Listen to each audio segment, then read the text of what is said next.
Hello and welcome to this quick start video of using InfluxDB's v3 client library for Go.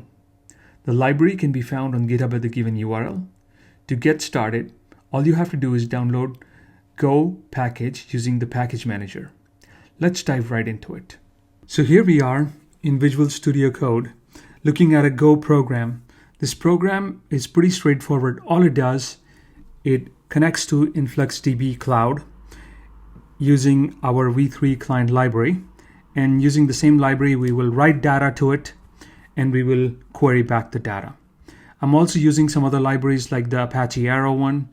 This is used to format the time, and I'm using go.env. I'll explain this in a bit.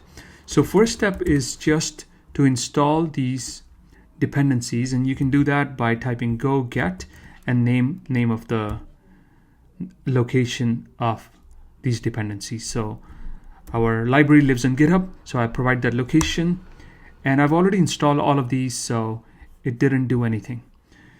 They're all ready to be used. In your case, you want to install one by one all of them.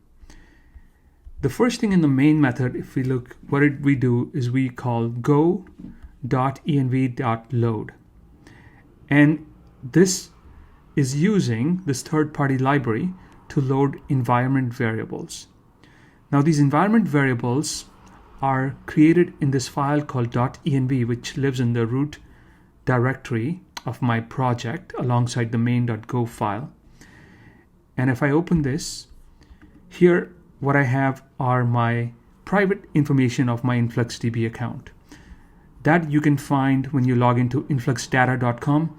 You will be able to see the URL, which is the host information, the API token, string, and then the name of the bucket.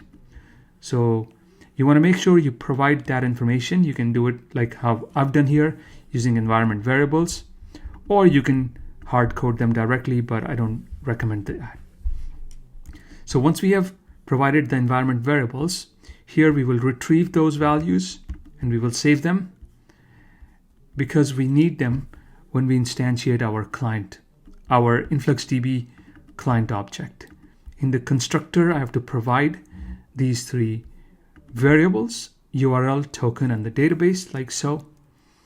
And I do some error checking, making sure the client is created, there's no error.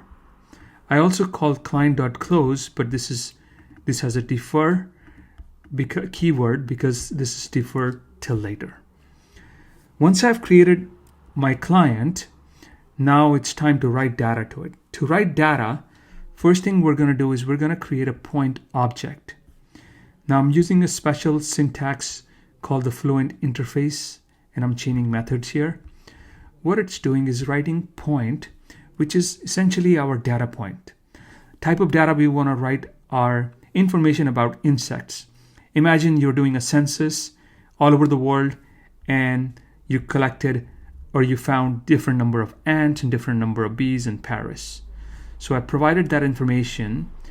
This in InfluxDB term is our measurement. Here is our tag, which gives the metadata, and the actual value is in the field.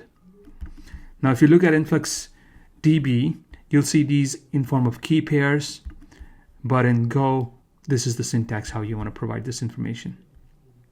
Now I'm adding one more field here, which is going to add our current time. This is optional. If I don't provide it, InfluxDB will add a timestamp when the data gets written. I'm just providing it because in my code, I also want to have the current timestamp and I want to pass it to the API. So once you have the point object, you call client.writePoints, and here we are providing the information about the point. And we are also passing the context background. Again, I do error checking. Every time I'm making an API call, I'm checking to see if there are no errors. And if there are, it's going to be printed. Now, last thing is I want to query again my InfluxDB bucket, and I want to print the result. So to do that, first thing is I want to format the query. The query in our case is going to be a SQL query. We can use SQL in our v3 client library. So here I'm selecting location and bees time information. These are our tag and our fields from our measurement called census. And I want to get this for the last 7 days, and then I want to look at it in the ascending order. So our string gets passed here when we call client.query alongside the background context object. Again, when I do this API call, I do error checking. Finally, I'm going to print the result. The result is going to be stored in this iterator object. And I'm going to format the result. So I'm just formatting how it should look like. I'm going to iterate over each of these objects, and I'm going to save that in this variable called result. Now the result variable will further, I want to parse the information that I need. So inside of result, I want location information, so I save that as location. And I want to make sure that string type, I do some error checking here. I also want to get time information, the current time value. Here I'm using the Apache Arrow the library. And I want to also format the time to make sure it's readable. And then I get some other information, such as the field value for our ant, and then field value for our bees data point. Finally, I print all of this out. So let's run the code. First step is to do go build. It ran successfully, so I'll just run it now. Go run, file name.